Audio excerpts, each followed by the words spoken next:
حضرت عبد اللہ بن عمر رضی اللہ عنہ سے روایت ہے کہ حضور صلی اللہ علیہ وآلہ وسلم نے فرمایا حسد دو شخصوں کے علاوہ کسی پر جائز نہیں، ایک وہ جسے اللہ جل سبحانہ نے قرآن مجید کی تلاوت کرنے کی توفیق عطا فرمائی اور پوری رات اس کی تلاوت میں مشغول رہے، اور دوسرا وہ جس کو اللہ تعالیٰ نے مال کی کثرت عطا فرمائی اور دن رات اس کو اللہ کے راستے پر خرچ کرتا رہتا ہے۔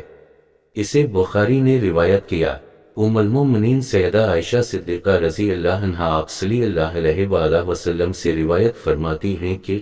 قرآن کا ماہر اللہ عزوجل کے اعلیٰ ترین اور نیک فرشتوں کے ساتھ ہے،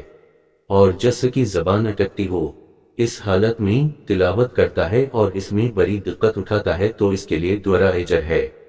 اسے مسلم نے روایت کیا۔ حضرت ابو سعید رضی اللہ عنہ حضور اکرم صلی اللہ علیہ وآلہ وسلم سے روایت کرتے ہیں کہ اللہ تعالیٰ فرماتا ہے کہ جس شخص کو قرآن مجید کی تلاوت میں مصروفیت کے سبب ذکر اور دعائیں مانگنے کی فرصت نہیں ملتی، میں اللہ جل جلالہ اس کو سب دعائیں مانگنے والوں سے زیادہ عطا کرتا ہوں، اور اللہ تعالیٰ کے کلام کو سب کلاموں پر ایسی فضیلت ہے جیسا کہ خود حق تعالیٰ جل سبحانہ کو تمام مخلوق پر۔ اسے ترمذی نے روایت کیا۔ آج کا بہت خاص عمل ہر مشکل پریشانی دکھ سے نجات کے لیے بہت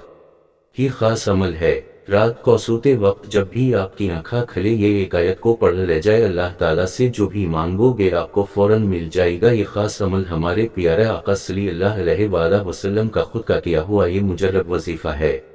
اس خاص عمل کے بارے میں ایک حدیث ہے، حضرت سیدنا انس بن مالک سے روایت ہے کہ انہوں نے فرمایا حضرت محمد صلی اللہ علیہ وآلہ وسلم جب بھی کسی پریشانی میں مبتلا ہوتے، جب بھی انہیں کوئی غم مصیبت آتی تو وہ اسی ایک آیت کو پڑھنا شروع کر دیتے۔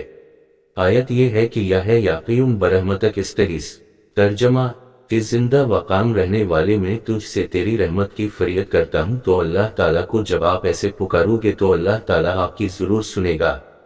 تو آپ جب بھی کسی پریشانی مبتلا ہو جائیں، کوئی بھی حاجت ہو، تو رات کو سوتے وقت جب بھی آنکھیں کھلی اس آیت کو پڑھنا شروع کر دے جائے۔